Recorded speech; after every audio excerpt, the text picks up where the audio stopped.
d'Argenteuil, la petite nation qui va nous mener dans le champ de l'hymne national. Oh, Canada, our home and native land, true patriot love in all of us common, car ton bras sait porter l'épée, il sait porter la croix, son histoire est une épopée des plus brillants exploits. God keep our land glorious and free. Oh, Canada, we stand on God for thee. Oh, Canada, we stand on God for thee.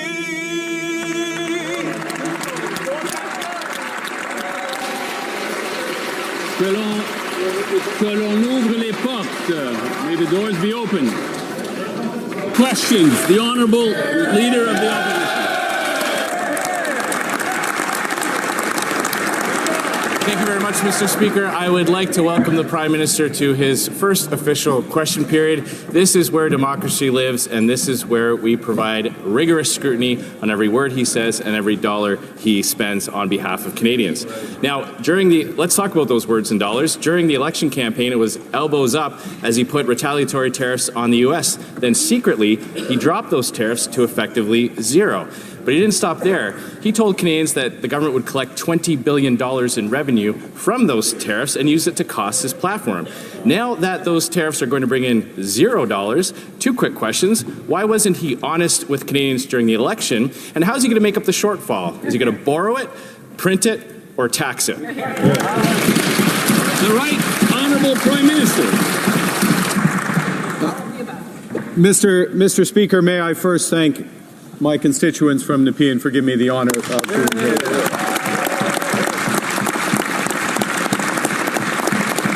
And could you also indulge me to say how great it is to see you in the Speaker's chair, and I trust that you're operating under the period of grace that will not be accorded to me. Appropriately, as the Leader of the Opposition just said. Mr. Speaker, our tariffs have maximum impact on the United States, minimum impact on Canada, and we are dedicating all the revenues from those tariffs to supporting the workers and businesses affected by the unjustified American actions. Hear, hear.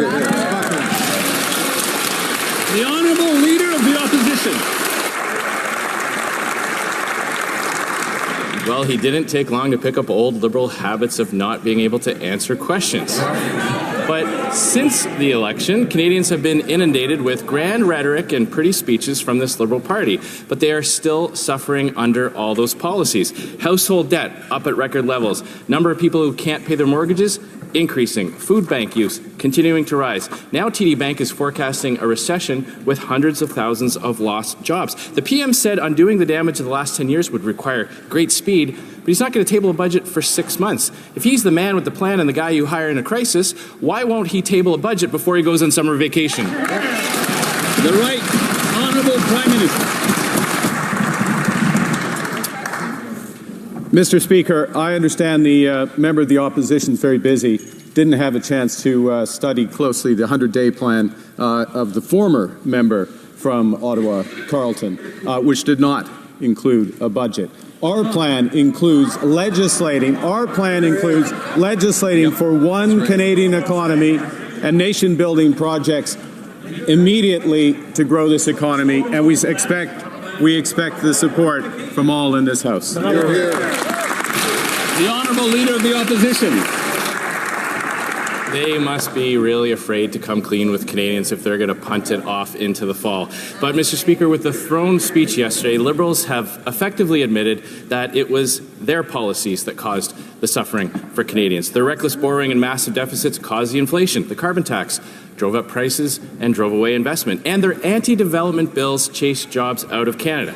Now, the Prime Minister is claiming that somehow the Liberals have changed. Well, he has a chance to prove it to Canadians. If he's serious, will he tell Canadians that pipelines are part of his values by repealing Bill C-69, the No More Pipelines bill? The Right Honourable Prime Minister.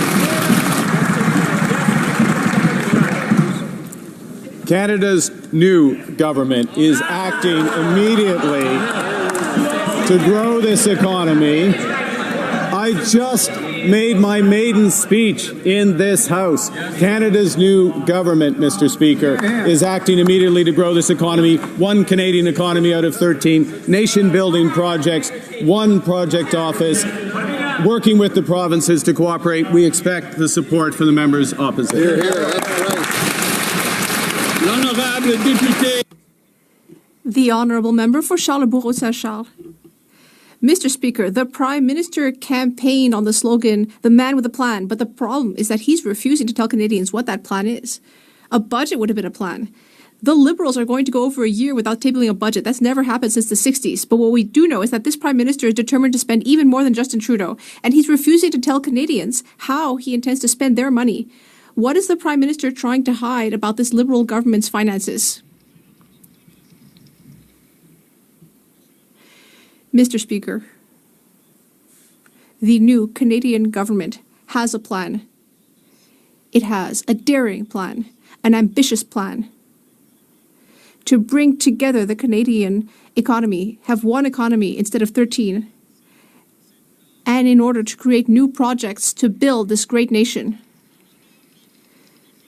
The Honourable Member for Charlesbourg-Saint-Charles. Mr. Speaker, what I'm seeing in front of me is the same ministers, the same government that's been in place for 10 years. We know the result of 10 years of this Liberal government. And what we have now, yes, is a new Prime Minister, but a Prime Minister with no plan. He said he had one, but he doesn't want to table a budget because he knows perfectly well that his plan is disastrous and that our public finances are in a terrible state. Will this Prime Minister commit to tabling a budget before the summer? The Right Honourable Prime Minister. Thank you, Mr. Speaker. This government will act immediately to cut taxes on the middle class by hundreds of dollars for the average family. We will also reduce or remove GST on new home builds. We have a plan, and we will be bringing in that plan immediately. The Honourable Member for Charlesbourg-Saint-Charles. Mr. Speaker, a few weeks ago, we were having an election campaign. And during the election campaign, we heard a lot about the threats of Donald Trump. Now, this government brought in retaliatory tariffs against Donald Trump, but then they discreetly took away those tariffs during the campaign. But they didn't say anything about it because they wanted to make sure that Canadians would stay scared. But now we have a $20 billion budget hole, and that's on top of a budget that already had a heavy deficit. Could we finally get a new budget so that we can understand what's going on with our finances? The Right Honourable Prime Minister. Thank you, Mr. Speaker. The member across the way must have been referring to the Conservative platform when he talked about the $20 billion deficit. Well, that's all right. Well, Mr. Speaker, we have counter tariffs against the Americans, and they will have maximum impact on the United States while having minimum impact in Canada. The Honourable Member for Belleuil-Chambly. Mr. Speaker, the topic that set off this election campaign and the entire basis of the Liberal strategy was the trade and tariff and even the annexation crisis that we've been seeing with Donald Trump. But despite this, yesterday's throne speech, read by a foreign monarch, did not mention trade. It did not mention tariffs. So, Mr. Speaker, I'm wondering how it is that this terrible crisis that got our Prime Minister elected, how did it just get forgotten in the throne speech? The Right Honourable Prime Minister. Thank you, Mr. Speaker. Now, for those who were there at the throne speech, for those who were there, We heard about transformation in the throne speech, the transformation of the global trade system, which is a crisis for Canada, a security crisis for Canada. We have a daring plan in order to respond to this crisis. The honourable member for Belleuil-Chambly, well, the Prime Minister will perhaps agree that some things are clearer when you read them than when you hear them. Now, the King's speech was incredibly centralizing, so centralizing that I think even Justin Trudeau must have felt embarrassed. We heard about a single economy, one Canadian economy, without asking anyone what they thought of that, even though the National Assembly of Quebec unanimously denounced that notion. It seems that for the Prime Minister, Canada is just a country where the provinces are like the branches of a bank that is headquartered in Toronto, the Right Honourable Prime Minister. Mr. Speaker, we are in the middle of an economic crisis. This is a time for unity. Yes, this crisis was created by the Americans, Mr. Speaker. This is a time for unity. This is why my ministers and I, or rather, the premiers and I will meet, the premiers of Quebec and the premiers of all the provinces will meet this weekend in Saskatoon. The honourable member for Belleuil-Chambly, well, it's a little bit like a military staff meeting where the general will give orders and expect everyone else to obey. Now, on another subject, let's talk about the climate crisis. That's an issue too, you know. It's causing all sorts of problems. It's causing damage for people. It's causing economic damage as well. We believe that we need to take strong action against the climate crisis. But yesterday, in the throne speech, we heard nothing about the climate. Instead, measures are being projected that will actually harm the climate and the environment. Does the Prime Minister recognize the existence of climate change? The Right Honourable Prime Minister.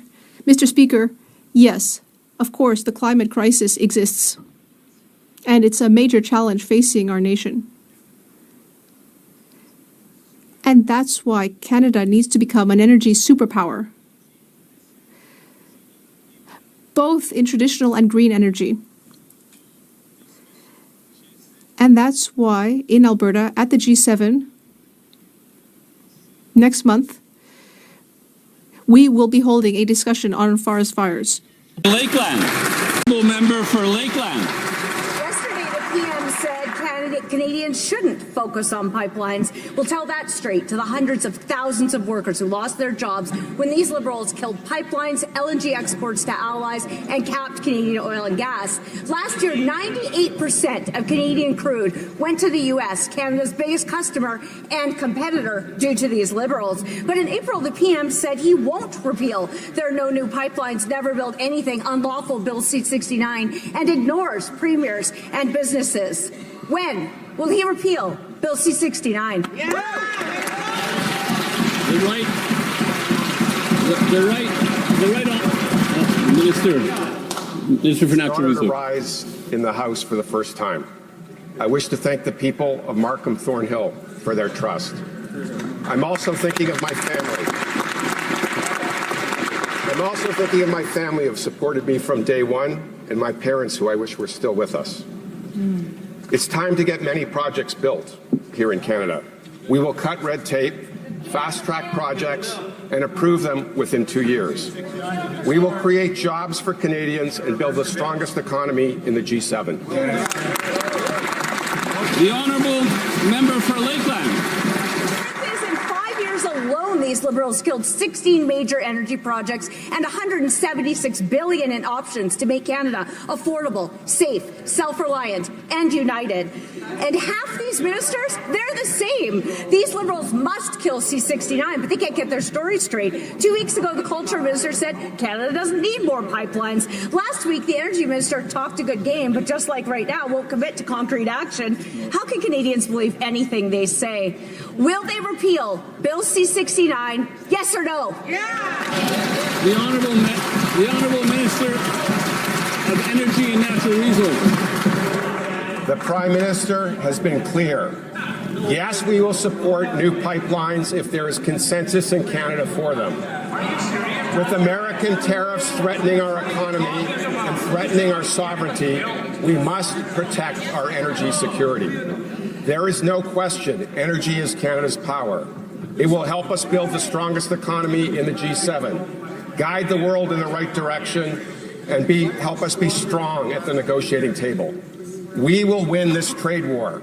We will make Canada an energy superpower. The Honourable Member for Skeena, Bulkley Valley.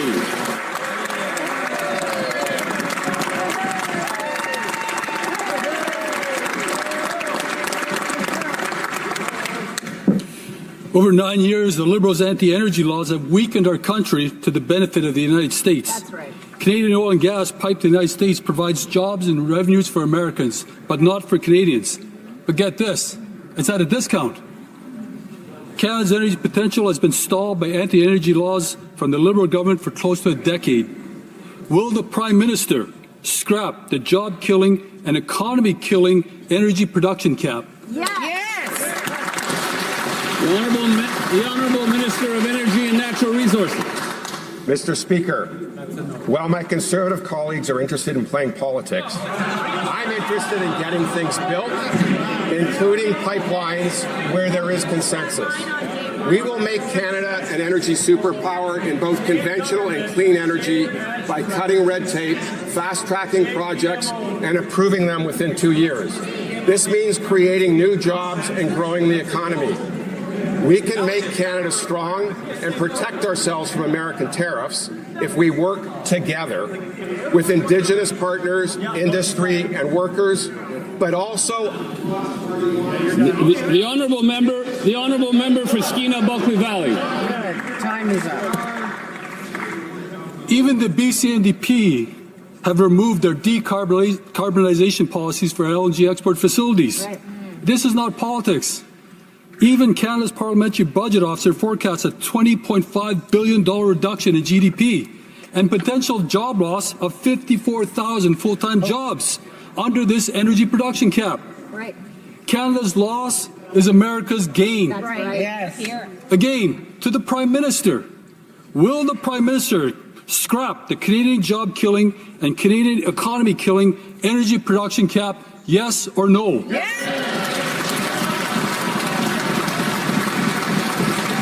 The Honourable Minister of Environment and Climate Change.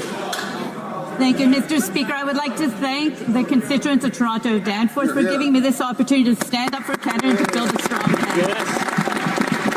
Now, to the member opposite's question, I want to be clear. If Canada wants to be an energy superpower, the Prime Minister, has stated it. It's going to be low cost, low risk, and low carbon.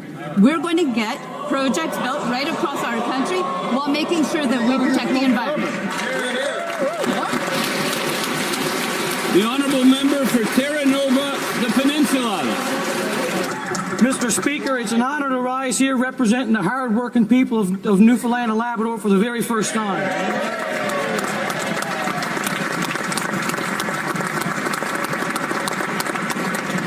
While my province of Newfoundland and Labrador has the highest unemployment rate in the country at nearly 10%, the industrial carbon tax is compromising our competitive edge and shifting our jobs abroad. Canada's energy, mining and forestry workers are pleading to have the industrial carbon tax removed. My question is, will this Prime Minister fully repeal the industrial carbon tax to create jobs at a time we need it the most? The Honourable Minister of Environment and Climate Change. Mr. Speaker, making sure that polluters pay is a central part of moving forward and being competitive as an energy superpower. When we look at other countries around the world, they have border carbon adjustments in place. They are looking to Canada to make sure that the energy that we provide is low risk, low cost, and low carbon. The Honourable Member for Elgin, St. Thomas, London South. Thank you, Mr. Speaker. The Liberals claim they want to make Canada an energy superpower, but they forget it's their record over the last decade that has decimated our energy sector and kept our resources in the ground. Their oil and gas production cap will kill tens of thousands of jobs and cost our economy $20 billion. Their industrial carbon tax will cost Canadian businesses and consumers and make Canada less affordable and less competitive. Their legislation, Bill C-69, is blocking energy infrastructure and making us more dependent on the United States. The solution is easy. Will the Prime Minister repeal Liberals' costly anti-energy laws?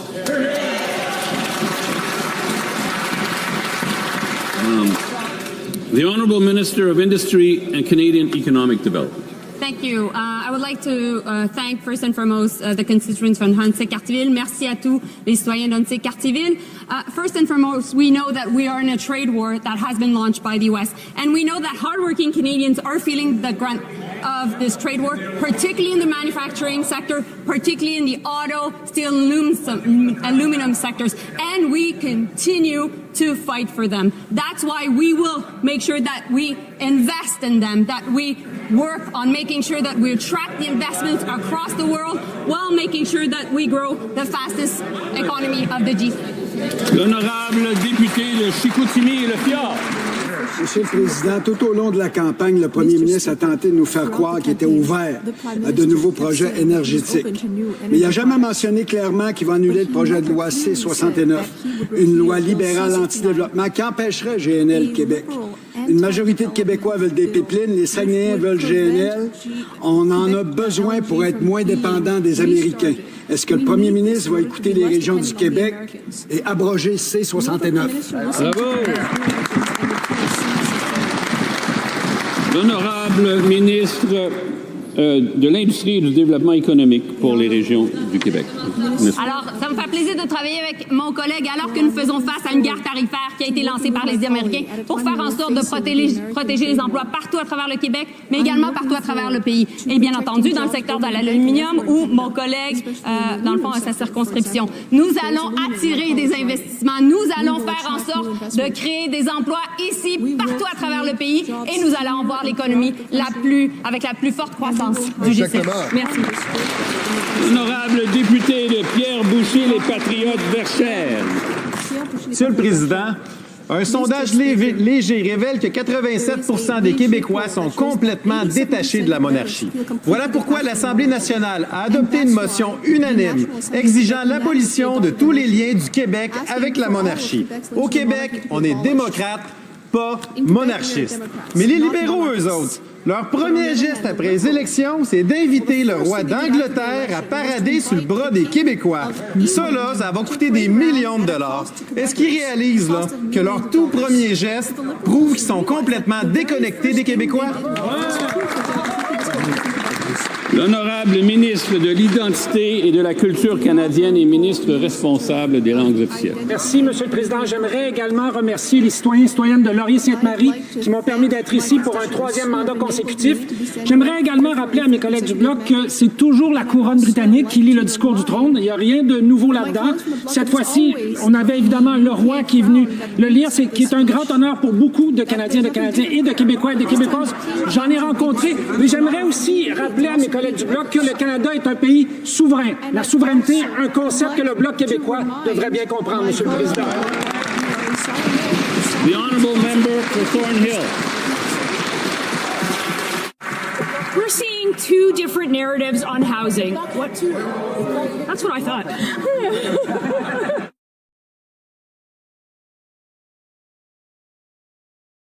Je demande pardon au député de Pierre-Boucher, les Patriotes Verchères, c'est à son tour. Merci, Monsieur le Président. Les Québécois, ils n'ont pas voté pour ça. Les Québécois, ils espéraient un gouvernement sérieux qui déposerait un budget pour soutenir l'économie québécoise face à Donald Trump. Mais aujourd'hui, ils voient que la priorité des libéraux, c'était pas le budget. Il n'y en a pas. C'était pas le soutien à l'économie? Il n'y en a pas. Leur priorité, c'est un spectacle avec le roi d'Angleterre. C'est drôle, hein? Quand le Bloc parle de monarchie, on nous accuse toujours de ne pas parler des vraies affaires. Mais pourtant, là, eux autres, ils n'ont pas priorisé les vraies affaires, hein? Comme le budget. Ils ont plutôt décidé de gaspiller des millions sur une parade royale. Est-ce qu'ils peuvent nous expliquer ça? L'honorable ministre des Finances et du Revenu national. Merci, Monsieur le Président. Je voudrais d'abord remercier les gens de Saint-Maurice-Champlain pour un 4e mandat que je vais remplir avec conviction, avec humilité et avec passion, Monsieur le Président. Mais oui, on s'occupe des vraies affaires, Monsieur le Président. Il dormait au gaz. La première chose qu'on a annoncée, c'est une réduction d'impôts pour 22 millions de Canadiens, Monsieur le Président. On devrait tous célébrer ici aujourd'hui, Monsieur le Président. 22 millions de Canadiens vont bénéficier d'une réduction d'impôts pour la classe moyenne, Monsieur le Président. Promesse faite, promesse tenue, Monsieur le Président. On va bâtir un Canada fort ensemble. The honourable member for Thornhill. Mr. Speaker, we're seeing two very different narratives on housing, one from the campaign and a very different one from the minister. The new housing minister, the former mayor from Vancouver, who let housing prices go up 179% in just 8 years, is saying something very different. The minister answered a resounding no when he was asked if home prices should come down from their record highs. If he's adamant that prices shouldn't go down, how much does he think that they should go up? The Honourable Minister of Housing and Infrastructure and Minister responsible for Pacific Economic Development Canada. Merci, Monsieur le Président. Et je suis honoré d'être ici. I want to, first of all, thank the people of Vancouver, Fraser, South Burnaby for giving me the opportunity to represent them here. On the issue of affordability and affordable housing, well, first, I'm very proud to be part of a government that's committed to cutting taxes from day one here in the House.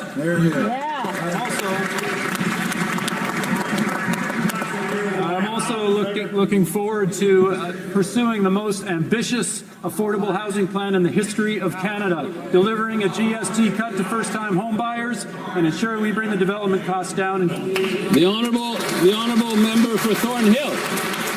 The minister ought to know that the housing market is already in chaos. Sellers can't sell and buyers can't buy. It's proving out. Only 310 houses were sold across the entire GTA. That's a staggering 89% below 10-year average. Lower supply, higher prices spells more trouble for Canadians. So instead of building homes and bringing the cost down, he's actually building more bureaucracy. So we know that housing prices went up 179% when he was in charge of housing in Vancouver. How much higher are they going to get when he's in charge of housing for the entire country? The Honourable Minister of Housing and Infrastructure and Minister responsible for Pacific Economic Development Canada. Thank you, Mr. Speaker. To the member, it's not about reducing the value of an individual's home or senior's home. The member may wish to force seniors to sell their homes for less. We're going to focus on building more affordable housing and delivering a cut to the GST to first-time home buyers. The honourable member for Parry Sound, Muskoka.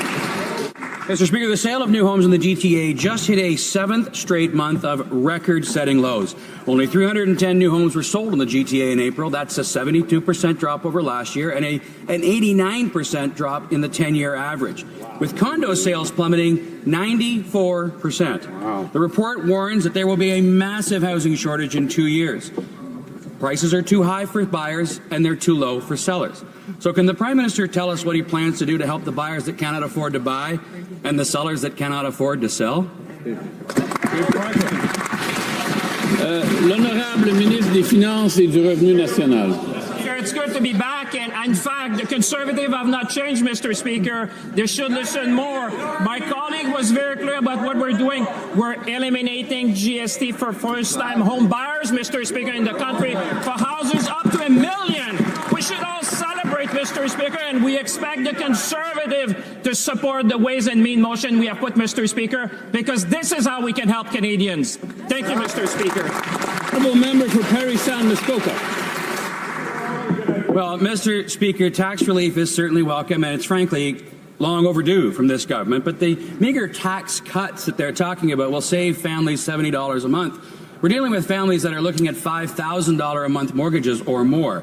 Equifax is reporting that the mortgage delinquencies in Ontario are at the highest level ever recorded. They're up 70%, Mr. Speaker. This is not a coincidence. It's certainly not a surprise. So instead of building a third federal housing bureaucracy, why don't we just get more homes built? Good. L'honorable ministre des Finances et du Revenu national. Mr. Speaker, in one end, it's encouraging that we hear the Conservative will support our motion, but it's concerning to remember, Mr. Speaker, to really talk down a measure that will help 22 million Canadians in this country, Mr. Speaker. This is shocking. This is up to $840 for a family with two incomes, Mr. Speaker. The people in my riding and his riding are welcoming this measure, and we hope the Conservative will support us. This is how you support Canadians. L'honorable député de Montmorency, Charlevoix. Merci, M. le Président. Tout au long de ma campagne, j'ai rencontré des centaines de jeunes de Montmorency-Charlevoix complètement découragés par le prix des maisons. Après plus d'une décennie de ce gouvernement libéral, le prix des paiements hypothécaires et de la mise de fonds à l'achat d'une propriété a doublé. Selon l'Association canadienne de l'immeuble, l'année dernière seulement, le prix des maisons au Québec a augmenté de 10 %. Mais à son premier jour en poste, le ministre du Logement a déclaré que le prix des maisons était le bon. Une affirmation qui est complètement déconnectée de la réalité. Monsieur le Président, comment le ministre peut-il regarder nos jeunes dans le blanc des yeux et leur dire que le prix des maisons est le bon? L'honorable ministre des Finances et du Revenu national. Monsieur le Président, si mon collègue avait bien écouté aujourd'hui, il aurait entendu qu'il y a une bonne nouvelle pour les Canadiens. On va éliminer la TPS pour les acheteurs d'une première maison jusqu'à $1 million, Monsieur le Président. Ça représente une économie de $50 000, Monsieur le Président. C'est une mesure exceptionnelle. C'est une mesure qui aide les jeunes familles. C'est une mesure qui va aider les Canadiens, Monsieur le Président. Promesse faite, première tenue par le gouvernement du Premier ministre. The honourable member for South Shore, St. Margaret.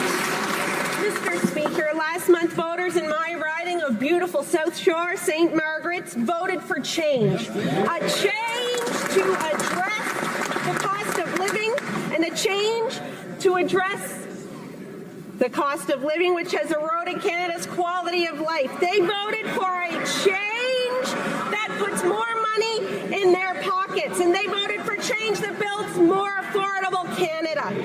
As we build the strongest economy in the G7, we need to ensure that we leave no Canadians behind. Mr. Speaker, my question is, could the Minister of Finance and National Revenue please share with this House how the government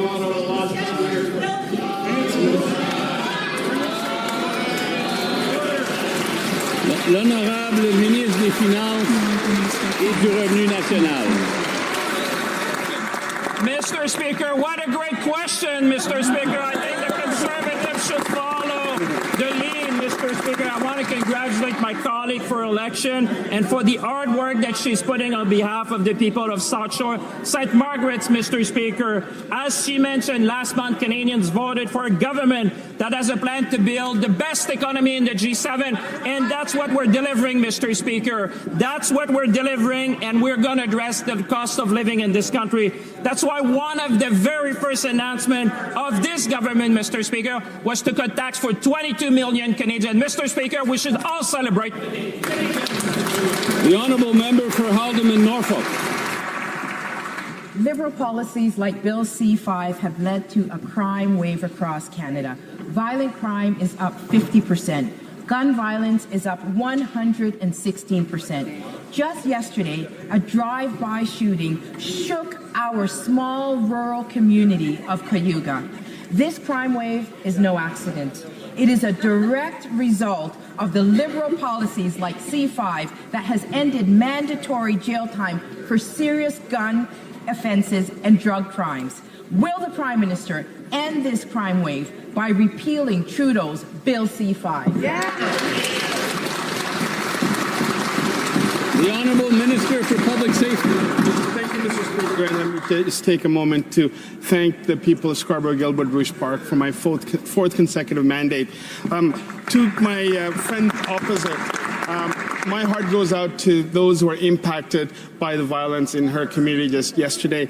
I want to assure her and I want to assure all Canadians that we will address issues of serious violent offenders seriously. We will make sure that we tighten up bail reform, and we will ensure that our government will always be there to protect Canadians from coast to coast to coast.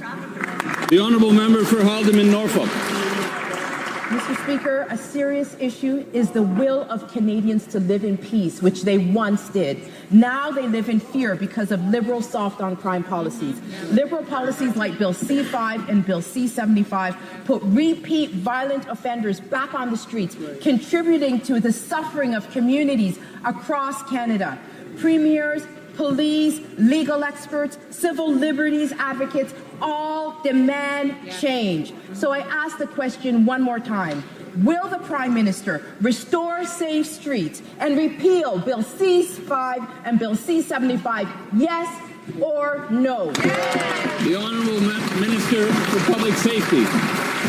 Speaker, on April the 28th, Canadians gave us a mandate to ensure that our streets are safe. And since that time, we've been working together with law enforcement to work towards safer communities across Canada. I want to just outline some of the highlights from the Chief of Police for the City of Toronto, who indicated that auto thefts, for example, have decreased by 39%, home invasions down by 42%, homicides down by 67%, and shootings down by 46%. We have a lot more work to do, Mr. Speaker, and we will work together with law enforcement to ensure the safety and security of all Canadians. Our government will always be there to protect. The honourable member for Edmonton Gateway. Mr. Speaker, families across Canada feel helpless because these Liberals have done nothing to stop violent crime rising across the country. They stick with their ideological soft-on-crime policies, and that is why extortion gangs are targeting Canadian businesses and their families. In fact, just this month, we've seen more shootings, arson, and even a murder potentially linked to extortion. Yet Canada still has no mandatory minimum penalty for extortion. So will the Prime Minister work with Conservatives to bring in the same legislation that I brought in last Parliament to bring in tougher penalties for extortion?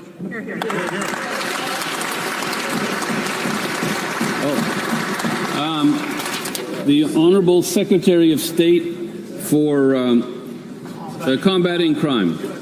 Thank you, Mr. Speaker. You heard it in the throne speech yesterday. It is a top priority of this new government. We are partnering with police services across this country to fight organized crime. We'll make it tougher for violent criminals to get bail. We'll impose stricter sentences for repeat offenders. We are serious. We're going to get to work, and we're going to fight crime. The Honourable Member for Markham Unionville.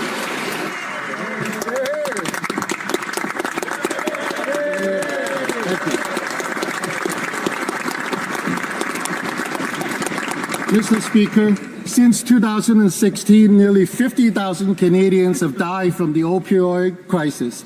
Over 80% of accidental opioid deaths involve fentanyl. It takes just 2 milligrams of fentanyl to kill someone. Mass fentanyl production is mass murder. But Liberal laws let the monsters who kill our people walk free. Conservatives are proposing to give mandatory life sentences for anyone involved in the trafficking, production, and distribution of over 40 milligrams of fentanyl. Will the Prime Minister crack down on fentanyl production and give life sentences for drug kingpins committing mass murder? Minister for Public Safety. Mr. Speaker, let me just first welcome my friend opposite to the House. Fentanyl has torn every community across Canada and North America, Mr. Speaker. It's something that everyone in this House is impacted by. We're accelerating our work to crack down and dismantle the fentanyl trade and organized crime that profit from it. That's why we listed 7 cartels as terrorist entities under the Criminal Code. I'm working so closely with Kevin Brasseau, Canada's fentanyl czar, at home and abroad to put laser-sharp focus on dismantling fentanyl rings. We will work together in order to address this issue. Our government will always be there. The Honourable Member for Brampton West.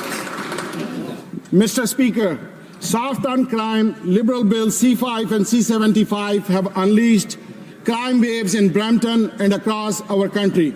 Violent crime up 50%, auto theft up 50%, extortion up 400%. The out-of-touch public safety minister said during the campaign that there was nothing wrong with the bail system. Repeat offenders should be in jail, not out on bail. Does the Prime Minister agree with his minister, or does he stand with frontline officers like Peel Police to bring in bail reforms? Honourable Secretary of State for Combating Crime. Thank you, Mr. Speaker. We stand with all our frontline officers, with Peel Regional Police and all police agencies across this country. We're partnering with their services, and we're going to fight organized crime. We'll make it tougher for violent criminals to get bail, impose stricter sentences for repeat violent offenders. And the chief has reported, the chief of police for Toronto, that auto thefts have decreased by nearly 39%, home evasions down 42%, homicides down 67%, and shootings down 46%. And we'll continue to be tough on crime. The honourable member for Leeds, Grenville, Thousand Islands. Before taking office, the Prime Minister helped establish multi-billion-dollar investment funds that were placed in offshore tax havens. Now he's shielding those investments from public scrutiny with a blind trust that hides but doesn't remove potential conflicts of interest. Now, Canadians are lined up at food banks in record numbers. They can't pay their rent, but they are paying their taxes, and they want to know if the Prime Minister paid taxes on his investments. So can the Prime Minister, who I welcome here today, confirm that none of the investments that he placed in the blind trust were previously held in offshore tax havens? Here. The Honourable Government House Leader. Speaker, as you know, the Prime Minister has followed all the rules even before they were required. He'll continue complying with all the rules.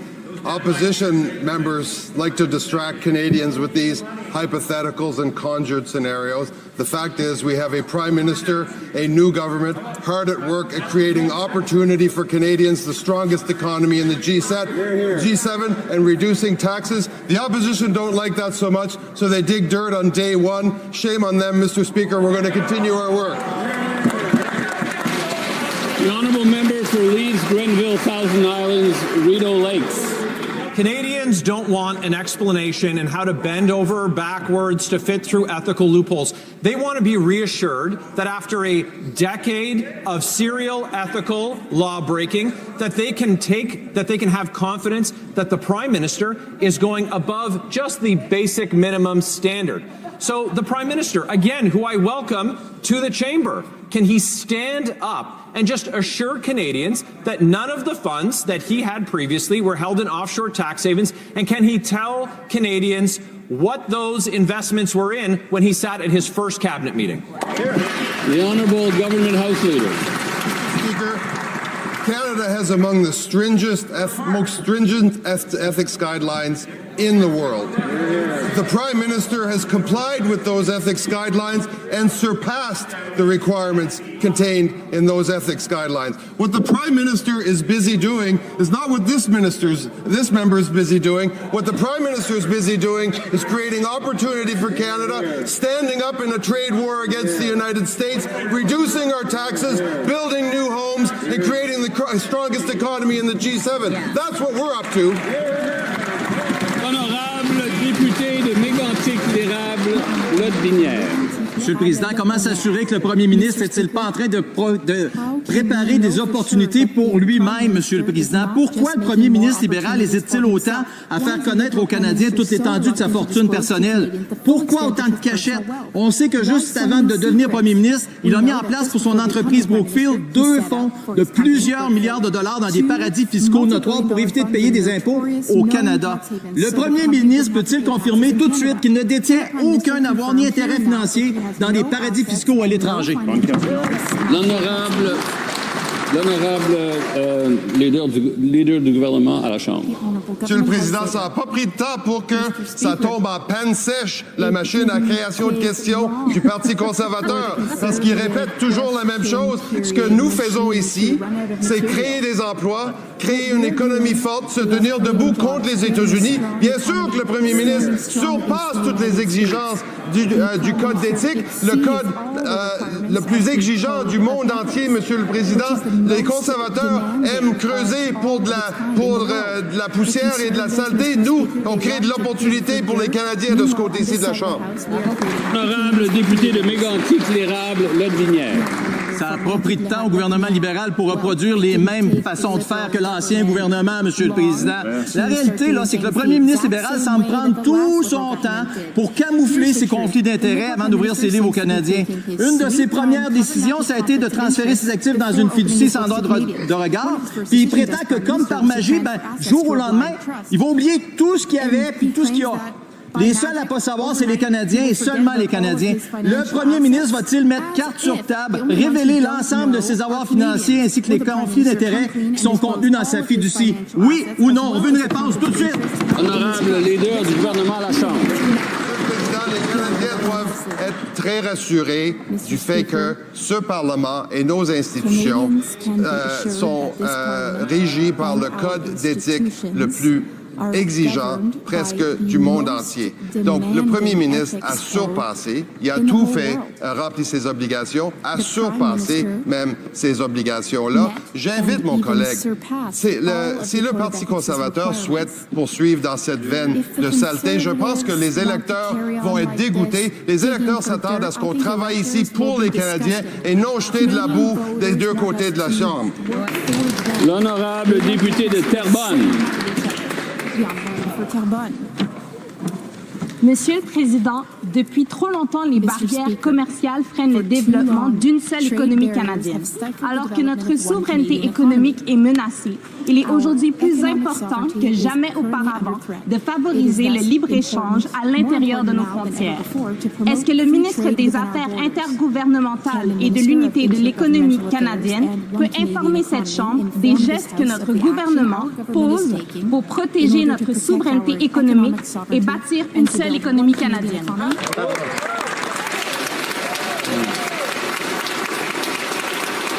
L'honorable président du Conseil privé du roi pour le Canada et ministre responsable du commerce Canada-États-Unis, des affaires intergouvernementales et de l'unité de l'économie canadienne. Tout un titre, Monsieur le Président. Monsieur le Président, je remercie notre collègue de Terrebonne pour l'excellente question.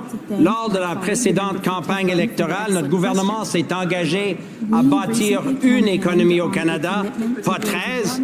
Et d'ici la fête du Canada, Monsieur le Président, nous allons déposer un projet de loi visant à éliminer toutes les barrières fédérales au commerce interprovincial et à travailler avec les provinces et les territoires afin d'accélérer la réalisation des projets dans l'intérêt national. Monsieur le Président, c'est comme ça qu'on bâtit l'économie la plus forte au G7.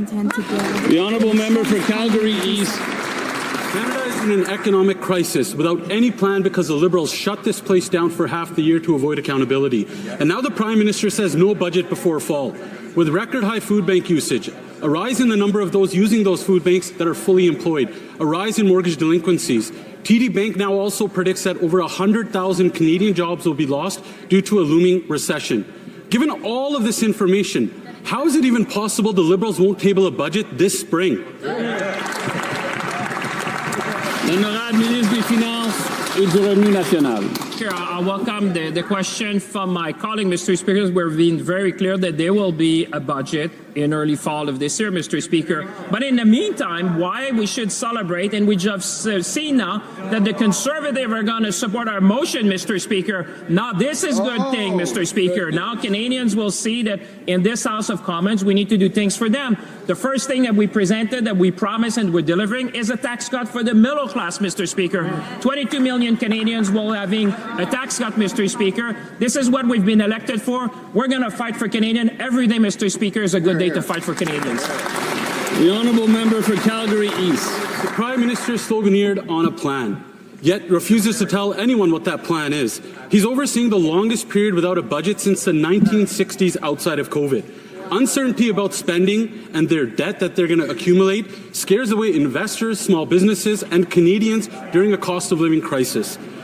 We know that this Prime Minister is going to spend more than Justin Trudeau. Why won't they be clear with Canadians and let them know how much more inflation and interest rates are going to go up because of all their spending? Hear, hear. L'honorable ministre de l'Industrie et l'Industrie et ministre responsable de Développement économique Canada pour les régions du Québec. Mr. Speaker, we already know that unjustified tariffs by the U.S. against Canadians are making Canadians' lives much more unaffordable. That's why we're cutting taxes. As the Minister of Finance just mentioned, this new government is cutting taxes on the middle class, making sure also that we're cutting the carbon tax and cutting the GST on first-time homebuyers. We will create the strongest and fastest-growing economy of the G7. This is the utmost priority of our government, and we will deliver. Thank you. The honourable member for Newmarket Aurora.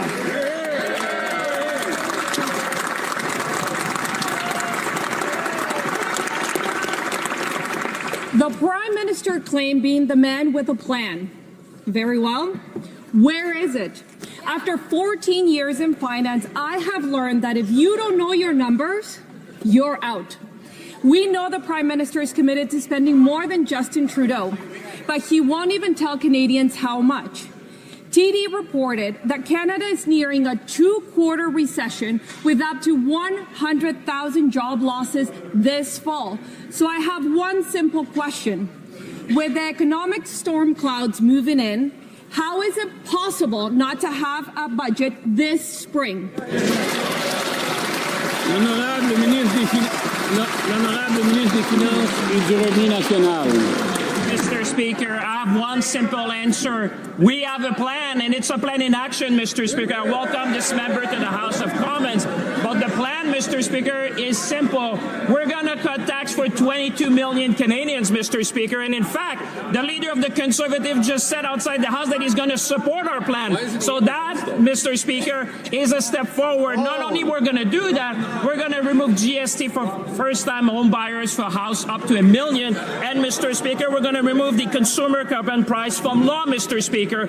This is a plan. This is delivering for Canadian. This is building a better economy for all. The honourable member for Labrador. Thank you, Mr. Speaker. It's an honour for me to rise in this House as a representative for a region that forms part of Canada's north, beautiful Labrador. We must never take our sovereignty and security in the Arctic for granted. As foreign threats to the regions increase and the impacts of climate change intensify, it is imperative that Canada work in close partnership with Indigenous and Northern communities. Can the Minister of Northern and Arctic Affairs inform this House on the government strategy for the region? Thank you, Mr. Speaker. The Honourable Minister for Northern Affairs. Thank you, Mr. Speaker. I rise today with a deep sense of responsibility, gratitude, and humility. I stand here as a proud Anishinaabe, Innu, and Métis woman representing Churchill, Keewatin-Niukiski riding.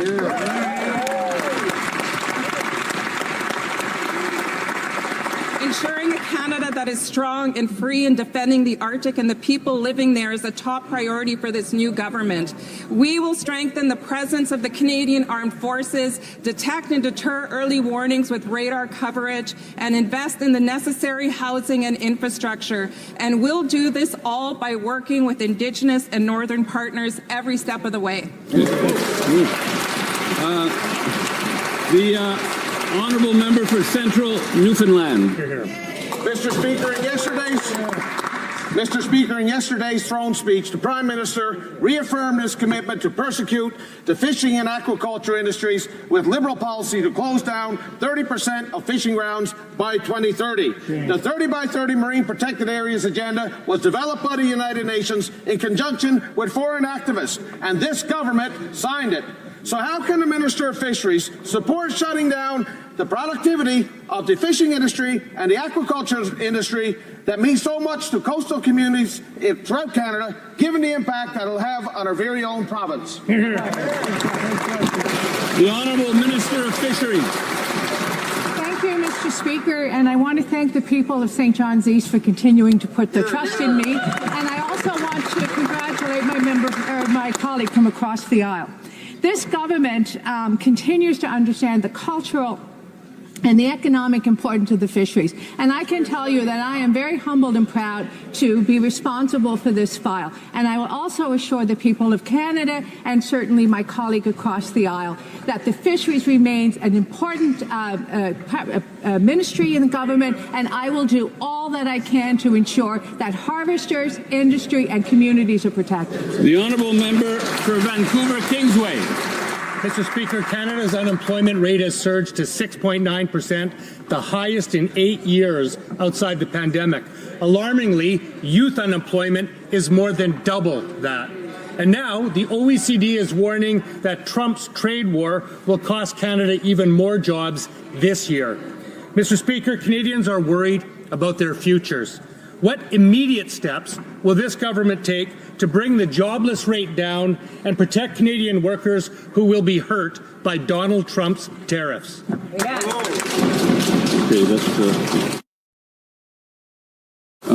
the honourable member, the honourable minister for Jobs and Families and minister responsible for the Federal Economic Development Agency for Northern Ontario. Thank you, Mr. Speaker. It's an honour to rise and represent Thunder Bay Superior North for a 4th term in this House of Commons. This government is very focused on protecting workers and in making sure that youth and indeed workers of all ages have the skills and abilities to thrive as our economy transitions. I will work closely with my partners, indeed members across this House, to make sure that all Canadians have an opportunity to thrive as we see economic change. And that completes our very first question period of the 45th Parliament. I wish to draw the attention of members to the presence in the gallery of the Honourable Rob Lance, Premier of Prince Edward Island.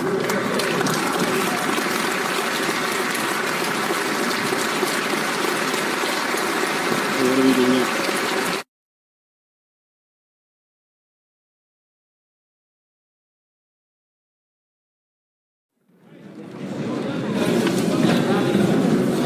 No points of order, so we'll go to... I wish to inform the House that the volume of earpieces will now be reset.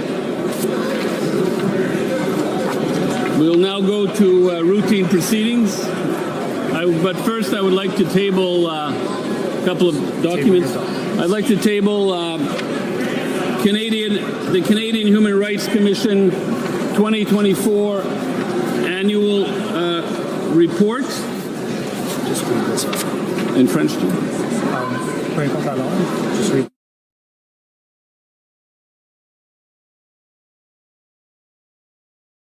Conformément au paragraphe 61.4 de la loi canadienne sur les droits de la personne, le rapport de la Commission canadienne des droits de la personne pour l'année 2024, conformément à l'article 108.3e du règlement, ce rapport est réputé renvoyé en permanence au Comité permanent de la justice et des droits de la personne.